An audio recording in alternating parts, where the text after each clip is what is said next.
Welcome to the IISS this morning. This session is on Pakistan-US relations, new challenges and prospects.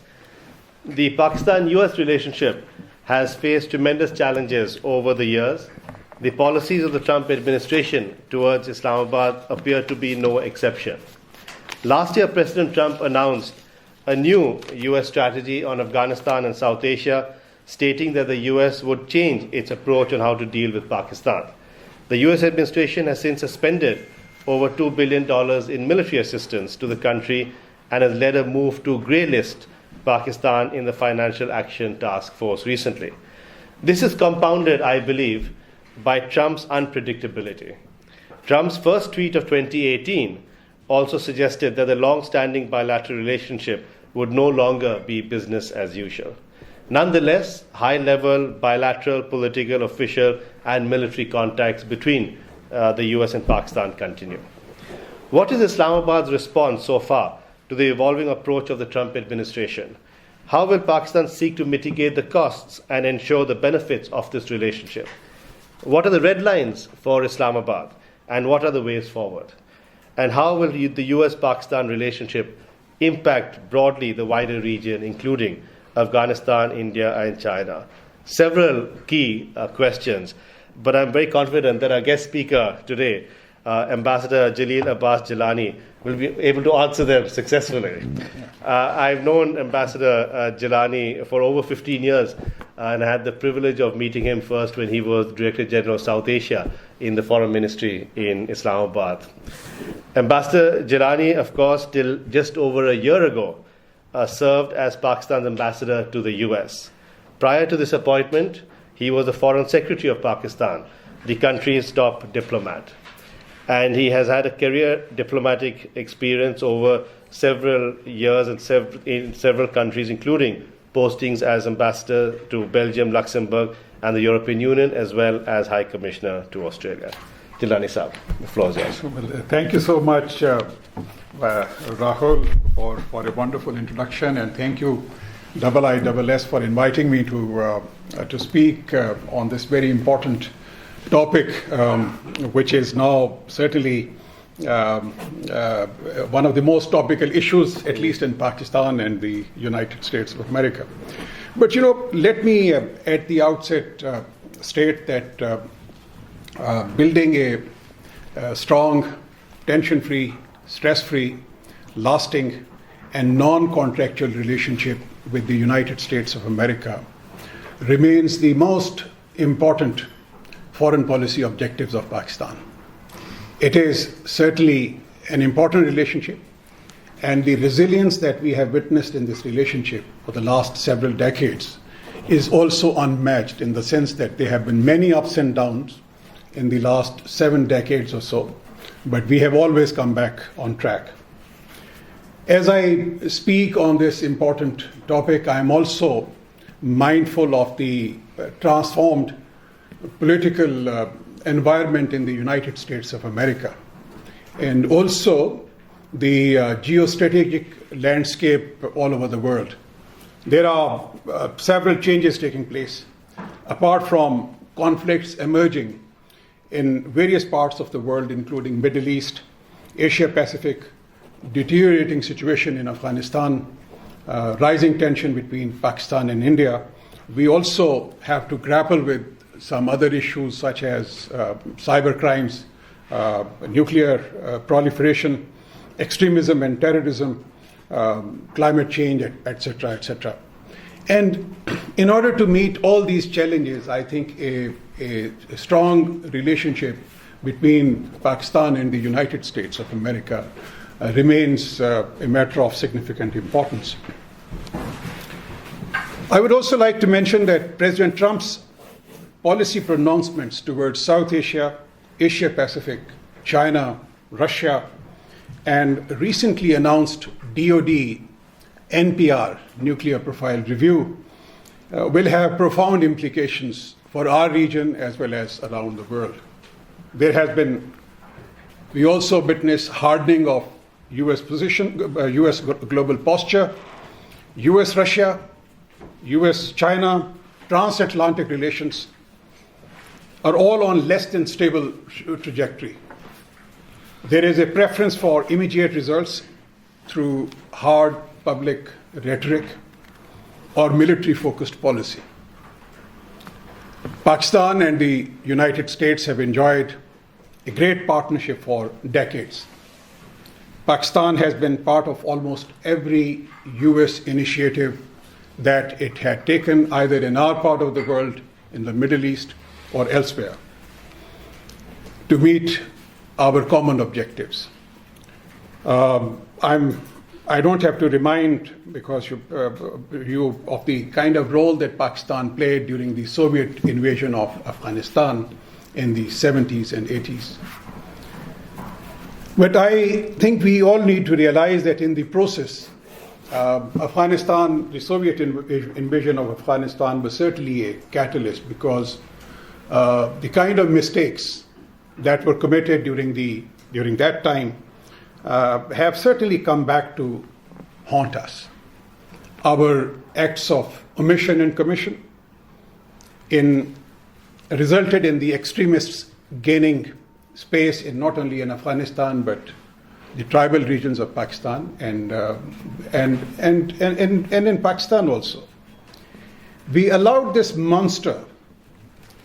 and overlooked this monster to grow, nurtured by external finances and ideology which was completely alien to at least Pakistan at that time. It was certainly not part of our ethos, culture, or ideology. But Pakistan was not alone in overlooking this phenomena. I'm talking about the extremism and the terrorism which has grown in recent years. If you look at the countries here, UK is faced with the same phenomena. European countries are also faced with the same phenomena. We witness the same phenomena in the US and almost in every part of the world. While Pakistan and the United States have had convergences on many of the issues, in recent years, divergences have begun to dominate the optics due mainly to three factors: Afghanistan, India, and nuclear issues. Since the emergence of strong anti-China lobbies in the United States of America, a fourth factor which has the potential to add negativity to our relationship, to US-Pakistan relationship, is something which is our close friendship, partnership with China and growing relationship with Russia. On Afghanistan, Pakistan and the United States have had common objectives. And the common objectives are peaceful and stable Afghanistan, prevent revival of Al-Qaeda, defeat ISIS, because ISIS in the last couple of years is making strong roots in Afghanistan. And lastly, we also are working jointly in order to develop an internal political consensus in Afghanistan in support of a reconciliation process. However, we differ on strategy. The Pakistan feels that a purely military strategy will not work. The current strategy, which calls for the defeat of Taliban before they are brought on the negotiating table, from our point of view, may not work. It has been tested in the last 17 years without any results. At huge financial and economic costs, it didn't really produce the kind of results that we were expecting. The United States of America blames Pakistan for the provision of safe havens to the Taliban and Haqqani network. On the other hand, Pakistan claims that following our military operations in North Waziristan, in South Waziristan, and in the other tribal areas of Pakistan, we have been able to eliminate those elements. Most of them, they have escaped to Afghanistan. And at the moment, we don't see any organized presence of these elements. North Waziristan, if you recall, a couple of years ago was a no-go area for anyone, but now in the last at least 2 years or so, We have had many congressional delegations visiting North Waziristan. A couple of months ago, Senator Lindsey Graham, Senator McCain, and a couple of other members of the U.S. Senate had also visited North Waziristan. From Pakistan claims that that since we have taken strong actions, the violence that has increased is because of the return of these elements to Afghanistan. So that's the kind of a situation which is developing there. There is a very strong perception in Pakistan that the allegations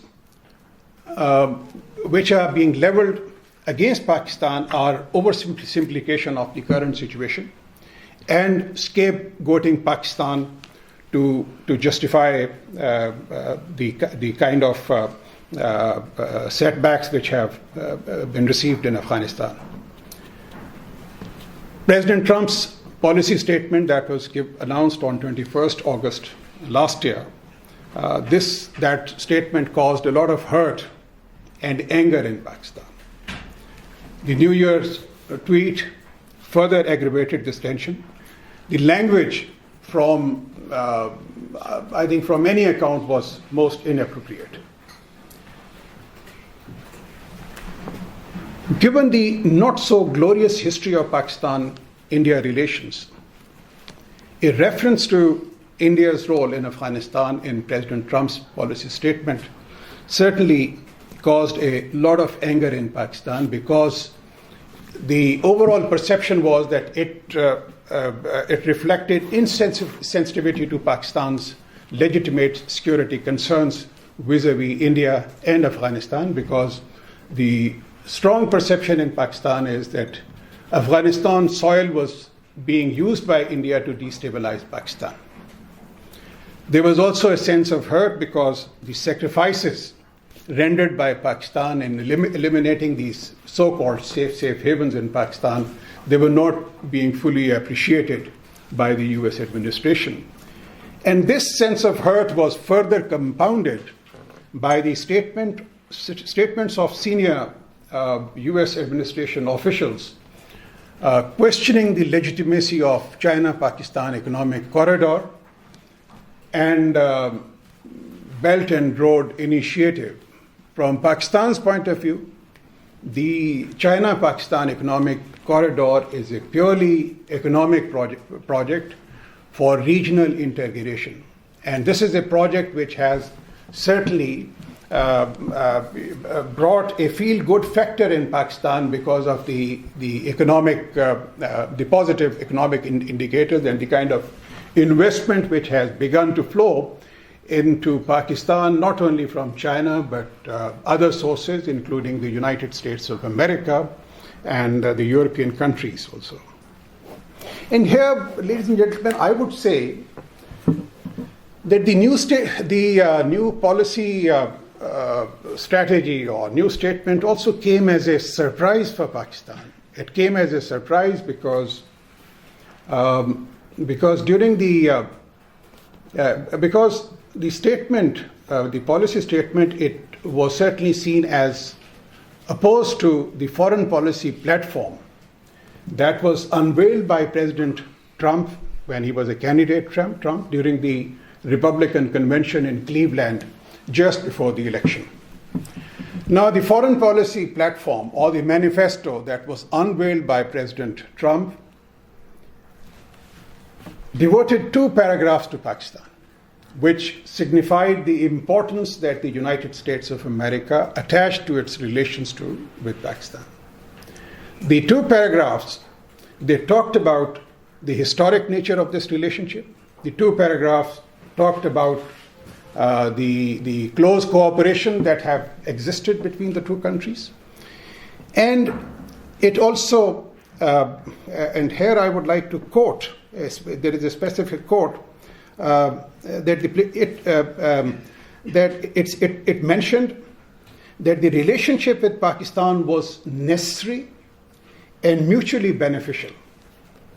The Republican administration would look forward to the revival of historic ties that have frayed under the weight of international conflict.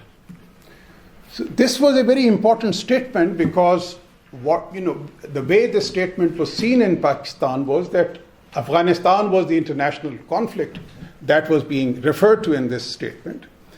There was certainly a kind of a mismatch in your respective strategy. That was the perception that had been created. And there was a desire on the part of the US administration to work with Pakistan to develop a joint strategy whereby they are able to not only to repair this relationship, but also to work jointly in moving forward in Afghanistan. Coming to the US concerns, I would say that Pakistan was trying to correct the mistakes of the past and making efforts to change the environment. And mind you, this environment that had been created in our region by others, not Pakistan, to use proxies to achieve their respective objectives. And the proxies that I am talking to you about, they emerged in the shape of either Mukti Bahini, they emerged either in the shape of LTTE, they emerged either in the shape of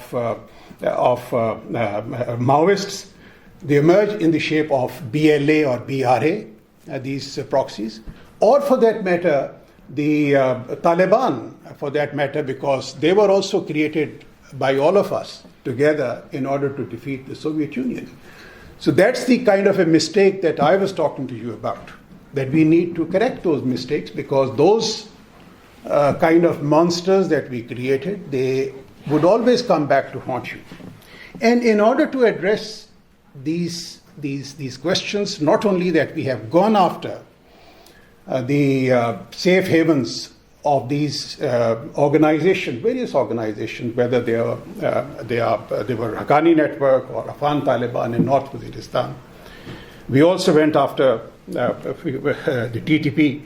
And at the same time, we are also going after the homegrown organizations like Lashkar-e-Taiba. We are also going after other organizations such as JUD, Jaish-e-Mohammed, etc.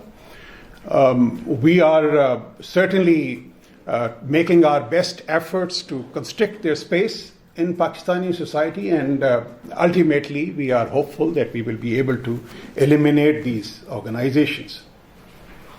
And here I would also mention that apart from this, our actions against these organizations, we had also proposed to India recently, or a couple of years ago, to establish a mechanism at the level of the national security advisors of the two countries to address this issue, because this is an issue which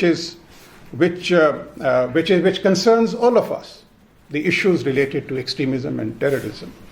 The idea was to have candid and discreet discussions at a senior level to address our respective concerns, because India had concerns with regard to these extremist organizations based in Pakistan, which has incidentally become a matter of concern for us also, but we were at the same time concerned with the kind of support that was being extended to BLA, BRA elements by India, or for that matter, elements from Afghanistan to destabilize Pakistan. So this is something that certainly would change the entire environment to the better. We proposed a similar mechanism to Afghanistan as well.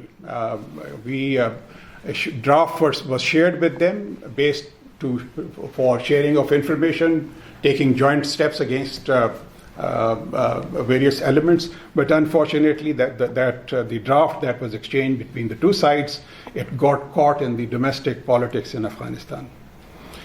At the same time, we feel that there is a need to realize that there are factors internal to Afghanistan, such as political fragmentation, ethnic divisions, disunity amongst the government of national unity, drugs, a failure to build an economic base, and an ineffective army. The number of desertions which are taking place in the Afghan army, despite having spent billions of dollars, that is something that is worrying for all of us. These are certainly factors for which Pakistan could not be blamed, are at the heart of turmoil in Afghanistan. Ladies and gentlemen, what Pakistan must do, and this is what we are doing, is to prevent the use of its territory by extremists of any kind to be used against either Afghanistan or India. And we have recently taken a number of steps, and which those steps are also being acknowledged by people from Afghanistan and India as well. Impact of this stoppage of assistance. To be very honest, I was in Washington when there was a gradual incremental decline in the assistance that we were receiving from the United States of America. And to be honest, this suspension of security assistance did not come as a shock to Pakistan or did not surprise us at all. But at the same time, it needs to be appreciated that the US $33 billion aid that is being parried around in the US and also mentioned by President Trump in his tweet is this figure is misleading, because the $33 billion aid that Pakistan received, a major component of this assistance was the Coalition Support Fund, which is expenses, reimbursement of expenses incurred by Pakistan as part of its agreement with the United States of America, because we had deployed 150,000 soldiers along Pakistan-Afghanistan border. We had carried out operations in various areas in order to eliminate these elements, and this was certainly part of a contract with the United States. So this certainly does not constitute aid, but a reimbursement. Secondly, the U.S. security assistance was aimed at building the counterterrorism capacity of Pakistan's law enforcement agencies. It did not in any way bolster Pakistan's conventional capability. If you look at the agreement that was as a part of which this assistance was received by Pakistan, it says this is meant to build up Pakistan's counterterrorism capacity. Thirdly, the U.S. security assistance was an investment that the U.S. is making in its own security. This is the line that I have borrowed from a committee hearing where the U.S. administration had testified before the U.S. Congress that the assistance that we are providing to Pakistan, this is, as a matter of fact, meant to ensure our own security. So this is certainly not kind of, this is, from that point of view, it was judiciously spent by Pakistan to decimate Al-Qaeda and other groups, which also posed a threat to the United States of America. Fourth, I would say that it is incorrect to say that Pakistan used this assistance selectively. We targeted groups of all shades and color, including, of course, Haqqani Network, Afghan Taliban, and TTP. We feel that TTP was also a threat to the U.S. As you must have seen recently, the United States of America has also announced an award for the detection of certain elements of TTP, some TTP leaders who have taken refuge in Afghanistan.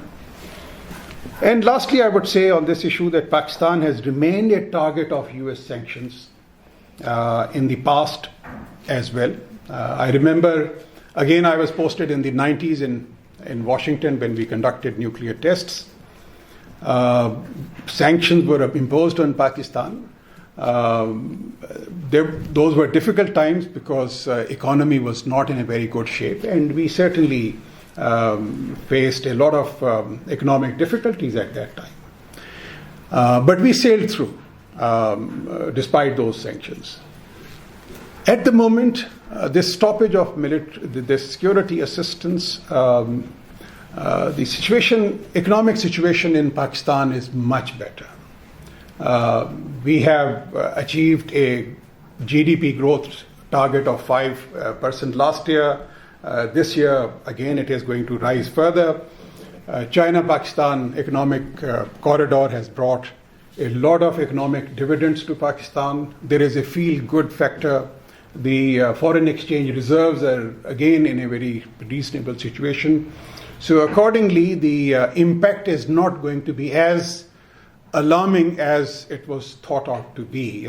And our side, the economic managers of Pakistan, they feel confident that we will be able to withstand this suspension. However, I feel that despite positive economic indicators, we need to be compensated for some of the steps that we are taking. The stability of Pakistan-Afghanistan border in the current situation should be a joint responsibility, and Pakistan would expect to be compensated. We are fencing the Afghanistan-Pakistan border, and we are also making arrangements for the border to be regulated for the movement of people who cross over from Afghanistan into Pakistan and vice versa. We feel that by taking these steps, we will be able to sift through the genuine crossers into those and from those who have their own agendas. And certainly, for these steps, we would require this support of Afghanistan and other countries. What is the way forward? I think the most important. I'll just take another 2 minutes because Rahul gave me 25 minutes, so I think I'm very close to touching that. What is the way forward? I think the most important way forward is that we need to build trust. Trust is the most important issue that we need to build. When the trust level was high between Pakistan and the US, we were able to achieve a lot of things.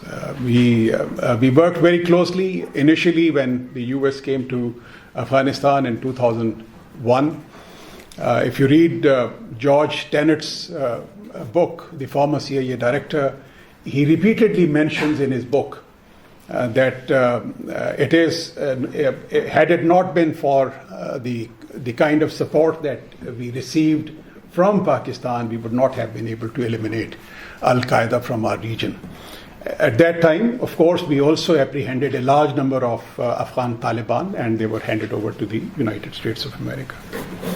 Secondly, addressing Pakistan's legitimate security concerns vis-a-vis India and Afghanistan is important. It is important because it is something that would move things forward, faster and forward. Developing a regional consensus in support of Afghanistan is extremely important. If you look at the region, various regional countries have their varying agendas. Iran is a regional country, Russia is a regional country, China is a regional country, India is a regional country, but Pakistan is we have neighbors, we have 2,700 kilometers long border with Afghanistan. But we have varying interests in Afghanistan. I think we need to get together in order to build a regional consensus in support of this process. To give you one example, Mullah Akhtar Mansoor, who was eliminated from Afghanistan, from Quetta, who was the Taliban leader after the death of... we were all working very, very closely with Mullah Akhtar Mansoor to bring to support this reconciliation process. He had also developed close relationship with Iran. He had also developed very close relationship with Russia, and then he was eliminated. When I talk to my American colleagues with whom I worked very, very closely, they all feel that it was certainly not the right thing to do at that particular time, and that should be. So obviously, you need to develop a kind of a consensus in order to move things forward. Realistic expectations. We should have realistic expectations from each other. Expecting Pakistan to do something which would bring the Afghan war into Pakistani soil is something that that is unwise and unacceptable. Pakistan, at great cost, has been able to bring about peace in Afghanistan, in Pakistan, and we would like to maintain that peace at all costs. Return of refugees and border management is important. And on a lighter note, bring back the authors of the foreign policy platform at the helm of affairs. This is important and less reliance on those who take a harder line. And lastly, I would mention that avoid tweets and less reliance on social media to conduct diplomacy. These are some of the steps that we need to. To conclude, I would say that Pakistan and the United States of America need each other. We have had a close partnership of spanning over 7 decades.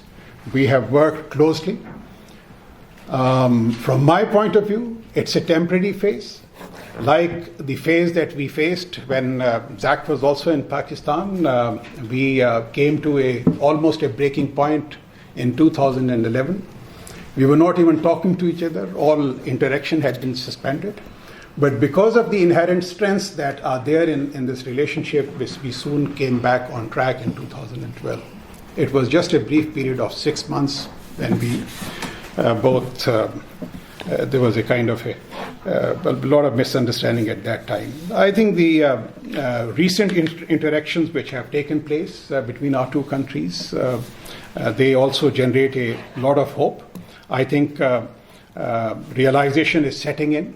The recent developments which have taken place as a result of our interaction, they are extremely positive.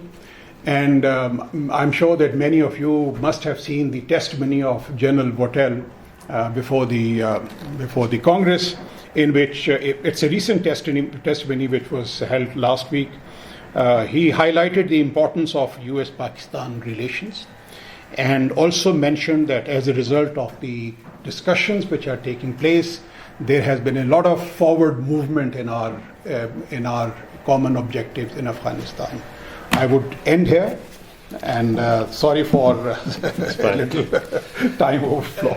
Excellent. Thank you very much, sir. Before we begin the discussion session, I'd like to acknowledge the presence of His Excellency, the High Commissioner of Pakistan to the United Kingdom, Syed Ibn Abbas. Thank you for taking part and being here.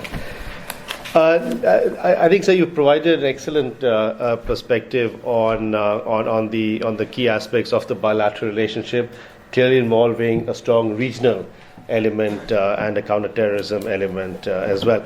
Let me begin the session by asking the discussions part of it by asking the first question on two aspects that you touched upon at the end in terms of the way forward. The first is on building trust, and the second is on a realistic expectation that there should be no tweets, or there should be less emphasis on tweets and social media. One difference that it appears to me, and I think when we took a team into Islamabad at the end of last year, one key issue that rose was from the Pakistani side the unpredictability of Trump and the Trump administration, but mainly Trump in that sense, and a very strong personalized view and leadership on foreign policy issues. So if that is the given in the US system at the moment, how does one then build trust unless there are clearly one-to-one meetings with Trump and the Pakistani side? And the second is how do you realistically get over the issue of tweets, which is what Trump really sort of focuses on. So, so it is this unpredictability aspect that is key. Very interesting question. I'm not really sure whether it is the unpredictability of President Trump or this is tactical or based on some strategic reasons that he does so. My first encounter with President Trump, while I was still in Washington and after his taking oath, when he invited the ambassadors for dinner, it was very warm, certainly, and there was an expression of desire on the part of President Trump to build a strong relationship with Pakistan. I think the way the system works in the United States of America, the presidents, when they take charge, they obviously receive a lot of briefing from the official circles, and it's only then that basically they come to grip with the. So many of the pronouncements which were made by candidate Trump subsequently, you must have seen that there was a degree of modification that took place because of the kind of briefing that you receive from various stakeholders and the kind of implications that particular statement has. I have reason to believe that issuing a tweet first thing in the morning, it is kind of a habit with President Trump. I'm sure that many of his colleagues, his associates would have politely cautioned him of the implications of such tweets, because these do create misunderstandings between allies. It may not be based on some serious consideration, but it may be because of some other reasons, or maybe an abrupt decision. So I think we'll have to live with these tweets, because so far we have not really seen any this trend receding in the recent past. Thank you. The floor is open for questions. Yes, the gentleman there. Yes, please. If you could please identify yourself ask a question or make a comment. My name is Mahdut Ansari. I'm a member of the Institute. I wanted to ask Your Excellency, in view of the kind of rhetoric that has come out from Washington, how, in your view, has that affected nuances in terms of relations between Pakistan and Iran and Pakistan and Saudi Arabia? Yes, I'm sure that many of you are aware that Pakistan looks after the Iranian interests in Washington, D.C. ever since U.S. and Iran relations, they were severed way back in the late 70s.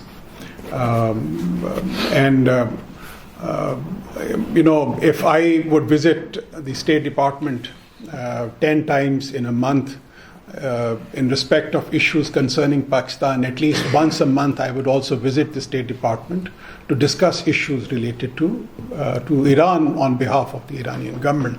So that's the kind of a role that Pakistan plays in respect of, kind of a bridge between Iran and the United States of America. We have a very close relationship with Iran because we share 1,000 kilometers long border with Iran. We have very strong ties, but at the same time, also there are certain misgivings also because of our close relationship with Saudi Arabia also.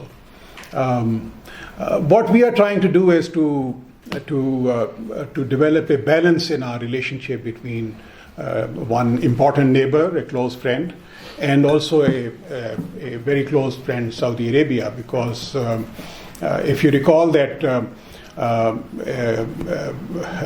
4 or 5 years ago when we were approached to support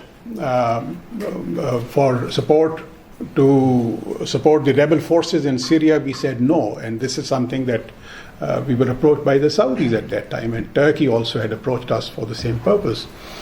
Again, in the Yemen crisis, we also took a neutral stance. Certainly that was not very much liked by some of our very close friends. But we did this because we thought that, getting Pakistan plugged into some of these issues would only complicate matters. And plus, our advice to our friends was that the kind of things which were being done in Middle East by way of supporting certain groups, this is something that we had also done, exactly the same thing in Afghanistan, and the same kind of policy strategy came back to haunt us. So this is something that we would. With regard to the U.S. pronouncements regarding Iran, we feel that the approach that had been adopted maybe a couple of years ago to co-opt Iran in a nuclear deal certainly was a much better strategy, rather than sort of isolating and putting Iran under more sanctions, because Iran is an important country. Iran is perhaps the only stable country in that region, and accordingly, I think developing a close relationship between the U.S., European, and other countries with Iran certainly would be a much better option. We already have a conflict in Afghanistan, and certainly, as far as we are concerned, another conflict involving Iran and the U.S., or for that matter, other European countries, will have disastrous consequences. Thank you. Dominic? No. Thank you very much.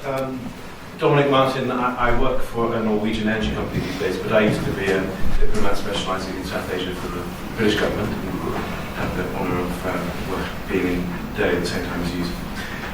So my question is about where China fits into all this.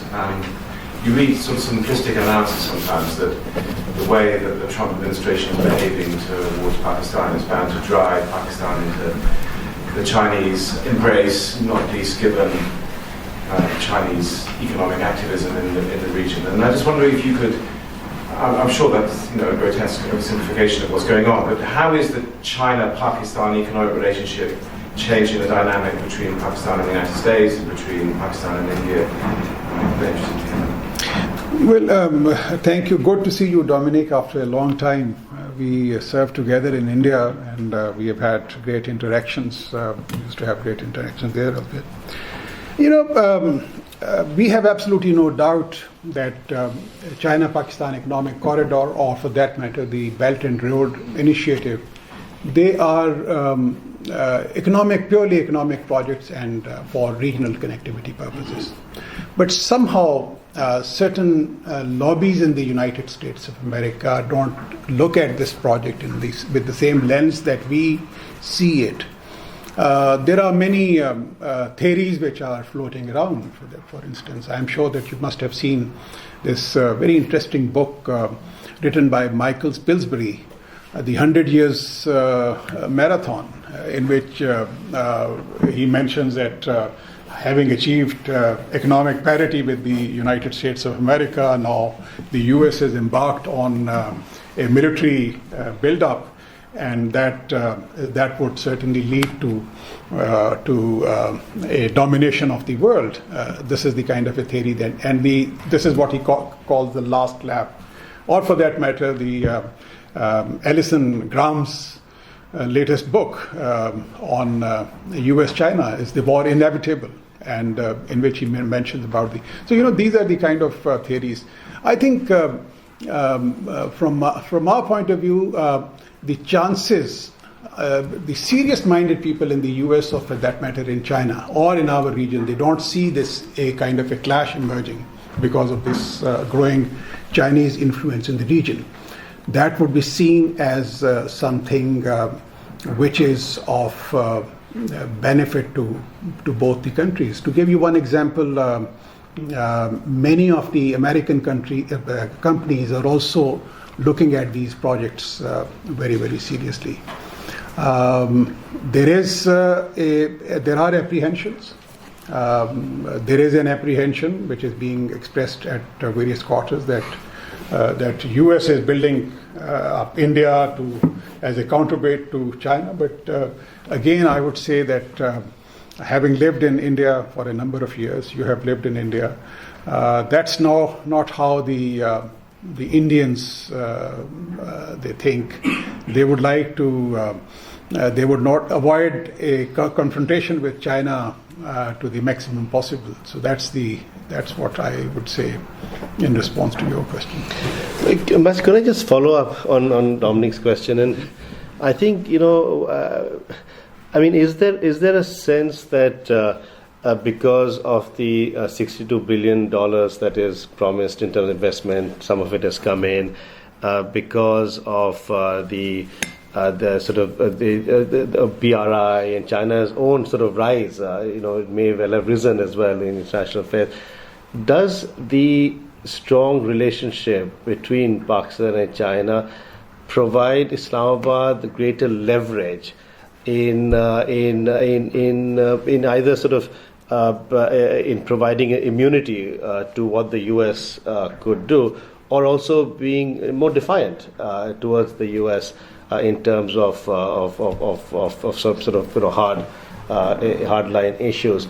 Because in a way, one narrative that we've noticed that has really come up in the last 3 or 4 years in Islamabad is the China-Pakistan narrative. It's a very strong narrative. So I just want to follow up on this. I mean, so does it provide additional space for Pakistan's foreign and security policy? You see, it certainly does provide an additional space. As I mentioned, that the economic outlook looks very good in Pakistan because of the $62 billion investment that we have received. And this $62 billion investment that we have received from China brings additional investment from other countries as well. But whether it would sort of prompt Pakistan to in a state of defiance vis-a-vis the United States of America, I would not really look at. We feel there is a very strong realization in Pakistan that relationship with Iran, with the United States of America is extremely important for Pakistan. It is not that one relationship can replace the other relationship. So there is a very strong sense in Pakistan. That's why I'm sure that you must have seen that that we exercised a lot of strategic restraint in response to a lot of aggressive statements that originated from the United States of America. And plus, I would also mention that there is a very strong sense in Pakistan that Pakistan should continue to play the kind of role that it played in the 70s, for instance, in building up, in acting as a bridge between China and the United States of America. In the 70s, early 70s, 71, I'm sure that you all recall that Pakistan played the most important role in bringing about a rapprochement between China and the United States of America. The China would always, in our discussions, when I was Foreign Secretary, would always, at no stage did we bring in our relationship, or the Chinese brought in our relationship with the United States of America as a negative factor. As a matter of fact, China would always encourage Pakistan to build a very strong relationship with the United States of America. So that's the kind of a interaction that used to be dictated. So I don't think that certainly plays an important factor. Thank you. Let me take two questions. Yes, the gentleman here and the gentleman there. Yes. Hello. My question is If you could identify yourself, please. My name is Sehan and I'm a student in Queen Mary. My question is regarding the recent upsurge in extremism in Pakistan side in general. Well, in last year we saw several events. I mean, Pakistan has magnificently, I believe, battled terrorism. I mean, suicide bombings are at the lowest there was. But the extremism in the society in general has increased. I mean, last year, Mashal Khan case was an evident example. Then a religious party, a religio-fundamentalist party, comes on the scene, its first ever election, and it becomes third in Lahore, defeating Pakistan People's Party there. It blocks Islamabad, and the government cedes to its unacceptable demands, imposing it upon... Is there a question or Yeah. I relate to US-Pakistan relations? Yes, it is a question, yeah. So, while the US tells us that, I mean, Senator John McCain came to the North Waziristan and our operations are going well, what do you think is Pakistan's solution to the extremism in society in general? Okay, let me just take that second, and then, yes, please. Thank you very much. Javed Nadir from British and Irish NGOs Afghanistan Group. My question is about somewhat related to extremism as being one of the monsters you rightly said that has come back to haunt Afghanistan, Pakistan, the region as a whole. And I think you're absolutely also right that probably a lot of things are being oversimplified at the moment, putting all the blame on Pakistan. But you would also accept that some of the realities that took place, for example, Osama bin Laden was killed in Pakistan despite Pakistan leadership's insistence that he was not there. I do remember once Pervez Musharraf said Pakistan is not a banana republic. I know he is not here, and you tell me otherwise. He was really angry. But the Taliban leadership still continue to be in Pakistan. So there is another narrative coming saying that probably ISI is too big an organization, and that the commitments of the leadership does not necessarily come down to the implementation, because there are extremists within the ISI who do not accept with the leadership's new strategy. I'd like to... Let me take the last question, and then we will wrap up. Viraj. Hi, Viraj Solanki from the current Foreign Secretary Tamina Janjua was in Washington last week and called for a structured dialogue between the US and Pakistan. What is your view of this structured dialogue, and do you see this as an opportunity for increased engagement with the US government? Thank you so much. All very interesting questions. I would first respond to the last question regarding the desirability to have a structured dialogue. I think this is extremely important to have a structured dialogue. As a matter of fact, I would recommend very strongly, based on my own past experience, that not only that we should revive the structured dialogue between Pakistan and the United States of America, but we should also try and revive the small group format that was developed not only with the United States of America but also Britain. Following, in 2011, the relationship with the U.S. Had become extremely tense because of a number of factors, including Osama bin Laden's the unilateral action that was taken against Osama bin Laden that created a lot of anger in Pakistan because Pakistan thought that it was a violation of Pakistan's territory, and a coordinated joint operation of the kind that we have been conducting in the past was perhaps the best option at that time. And also the Salala incident, if you recall, whereby 27 Pakistani soldiers were killed by the U.S. Helicopters from Afghanistan, which came into Pakistani side. We had established a small group format comprising of the Secretary of State from the U.S. side, Chairman Joint Chief of Staff, Director CIA, and the SRAP, the U.S. Special Rep. And from Pakistani side, the group included the Foreign Minister, headed by the Foreign Minister. It included Army Chief, DGISI, and the Foreign Secretary. Myself, I was part of that dialogue. We established a similar kind of a dialogue with Britain also. And I think it was extremely useful because these were all important stakeholders who could discuss all these issues in a very frank and candid manner.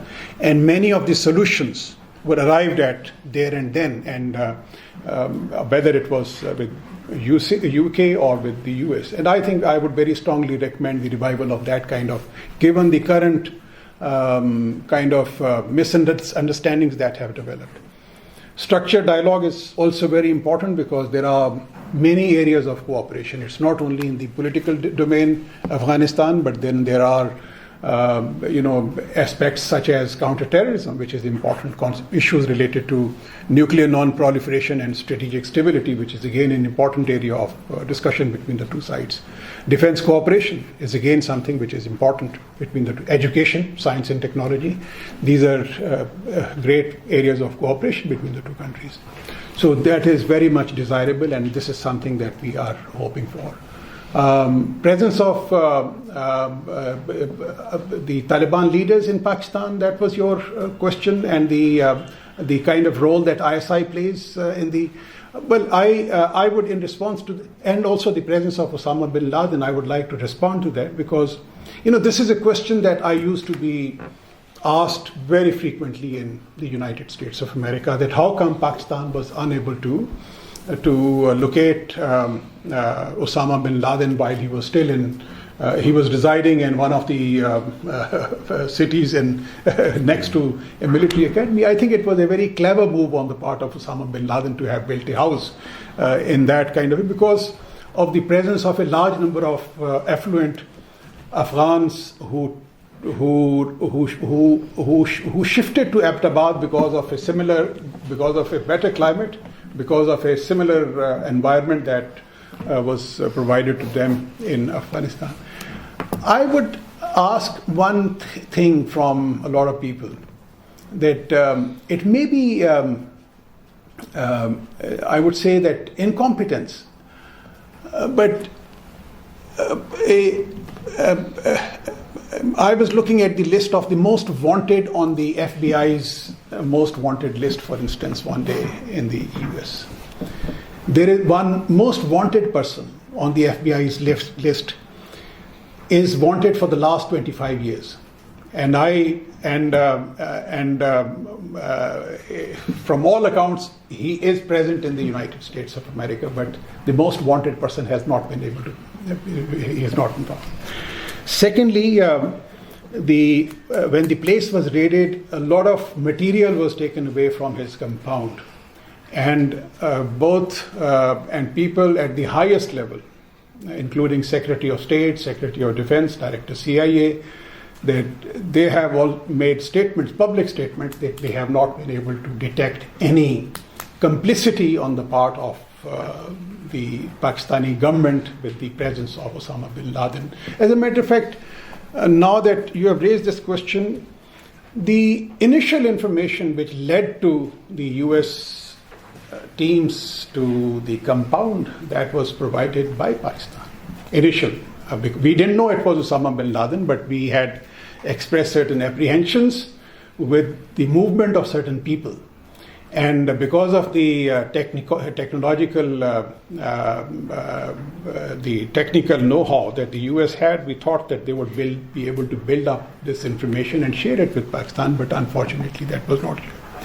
Extremism and terrorism, as I mentioned earlier this is a phenomena that we overlooked for many, many years. We are not the only ones we overlooked, but what we have started doing is that we have started a public campaign, awareness campaign against these forces.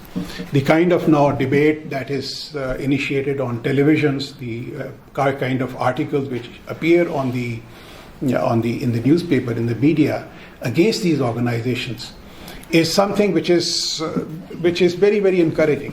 And plus one more thing that we need to realize, and this is something that we all should be doing, is to stop their sources of funding. We have taken the initiative of, because when you talk about extremism and terrorism, there are two aspects to it. One is the internal, one is the external. You may take a lot of internal steps, but you won't be able to eliminate this phenomena unless you stop their external funding and the support that they received from external sources. We have started talking to those countries from where funding used to come to these organizations, and I think we would be able to achieve and one day eliminate this phenomenon. Thank you very much, sir. We've run out of time, so the session will end. But I think it's very clear that when we look at the US-Pakistan relationship, we really have to see this not just in a bilateral framework, but in a more comprehensive framework, whether it is regional, whether it is specific on specific issues. And you've focused on the requirement to resume a structured dialogue as a way forward for the US-Pakistan relationship. But as you said yourself, I think the key element will be to build the trust in this relationship, which is multifaceted.